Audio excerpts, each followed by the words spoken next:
এভাবে পুড়ছে টাঙ্গাইলের মধুপুর, ঘাটাইল ও সখীপুর বনাঞ্চল।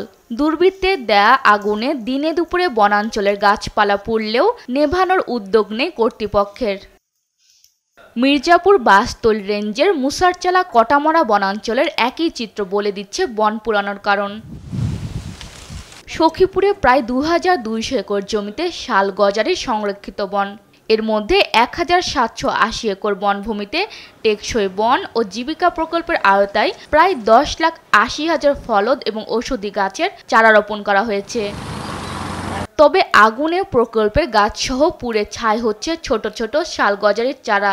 এছাড়া বনের ভেতরে বানর, বেজি, কাঠবিড়ালি, শিয়াল, চিল, শালিক, ঘুঘু, গুইসাপ সহ বিভিন্ন প্রজাতির প্রাণী মারা যাচ্ছে।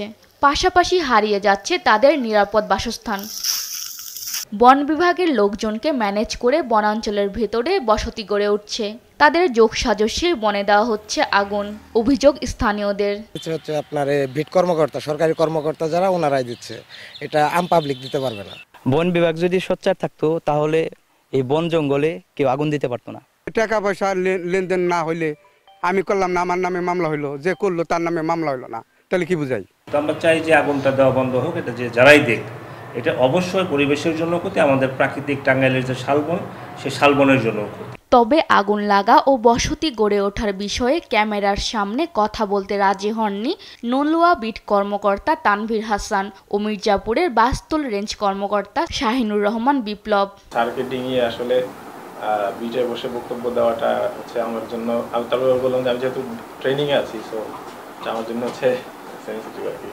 আপনার যা ইচ্ছা আপনি তার লিখে দেন, আমার কোনো বক্তব্য নাই, এখানে কোনো বক্তব্য নাই। পরিবেশবিদরা বলছেন, বনে আগুনের কারণে জীববৈচিত্র্য হুমকির মুখে পড়েছে। গাছ ধ্বংসের কারণে, বনভূমি উজাড় করার কারণে আমাদের দেশে তাপমাত্রা বাড়ছেই বলা চলে। কারণ আমরা জানি যে গাছ অক্সিজেন তৈরির কারখানা।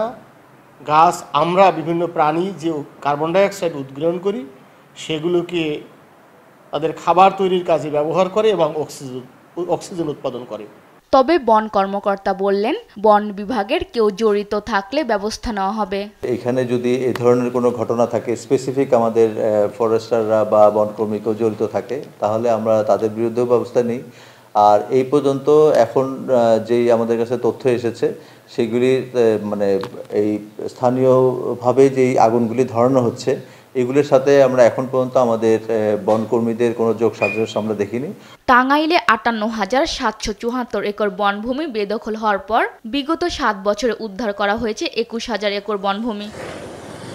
নিউজ ডেস্ক, দেশ টিভি।